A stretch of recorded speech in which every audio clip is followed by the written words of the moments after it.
आकाशवाणी गोरखपुर से क्षेत्रीय समाचार।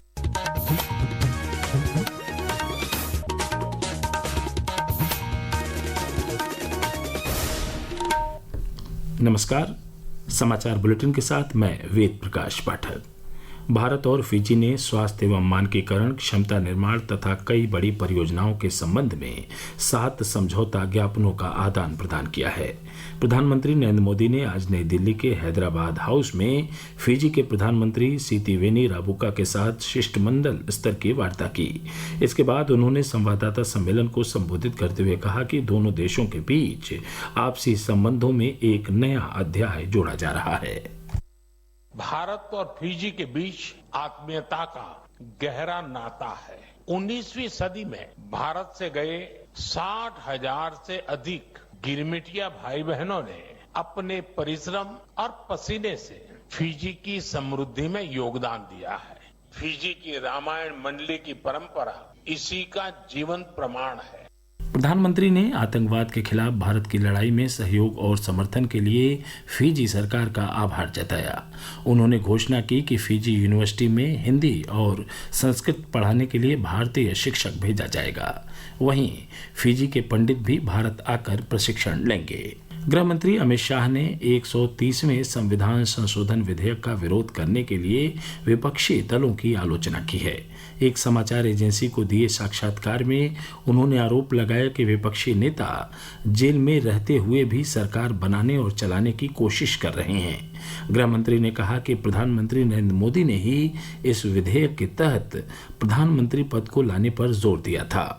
आज भी भारत के जन प्रतिनिधित्व कानून जो है उसके अंदर प्रावधान है कि किसी भी चुने हुए प्रतिनिधि को 2 साल या इससे अधिक समय के लिए सजा होता है तो वो अपने स्थान से मुक्त हो जाएंगे सांसद के रूप में। अब उस पर हाई कोर्ट की अपील बाकी है, इस पर सुप्रीम कोर्ट की अपील बाकी, मगर एक मॉरल ग्राउंड तय करने के लिए कानून आजादी मिली तब से बना है। भारतीय अंतरिक्ष यात्री ग्रुप कैप्टन शुभांशु शुक्ला का आज लखनऊ में विज्ञान एवं प्रौद्योगिकी विभाग द्वारा आयोजित नागरिक अभिनंदन समारोह में मुख्यमंत्री योगी आदित्यनाथ ने स्वागत किया। इससे पहले मुख्यमंत्री ने शुभांशु शुक्ला और उनके परिवार के सदस्यों से मुलाकात की। मुलाकात के बाद एक सोशल मीडिया पोस्ट में मुख्यमंत्री ने कहा कि ग्रुप कैप्टन की असाधारण उपलब्धि नई पीढ़ी को विज्ञान और अनुसंधान के क्षेत्र में आगे बढ़ने की प्रेरणा देती है। इससे पहले भारतीय अंतरिक्ष यात्री ग्रुप कैप्टन शुभांशु शुक्ला के अपने गृह शहर लखनऊ आगमन पर उनका भव्य स्वागत किया गया।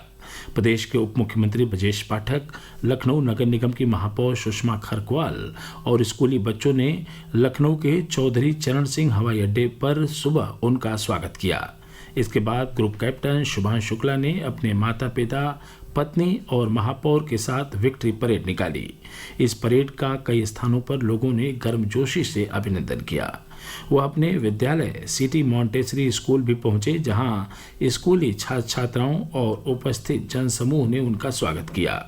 ग्रुप कैप्टन शुभांशु शुक्ला ने अपने स्कूल के विद्यार्थियों के साथ संवाद भी किया।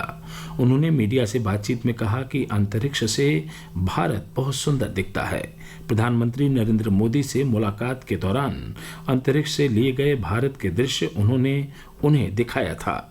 आकाशवाणी समाचार से बातचीत में ग्रुप कैप्टन शुभांशु शुक्ला ने कहा कि अंतरिक्ष में भारत का भविष्य स्वर्णिम है।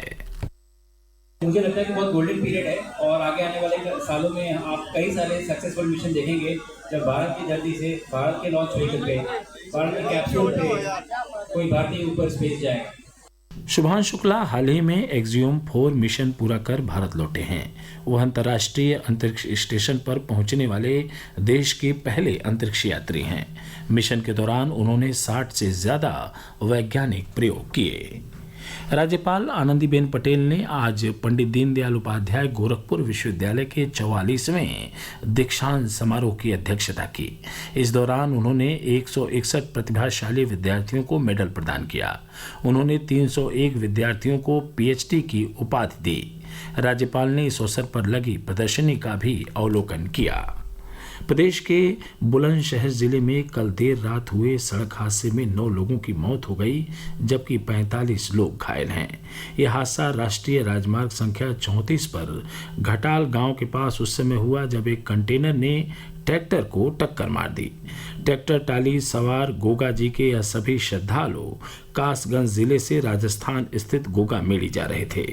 मुख्यमंत्री योगी आदित्यनाथ ने हादसे पर गहरा दुख प्रकट करते हुए मृतकों के परिजनों को 2-2 लाख रुपए और घायलों को 50,000 रुपए की आर्थिक सहायता देने की घोषणा की है। समाचार समाप्त हुए। नमस्कार।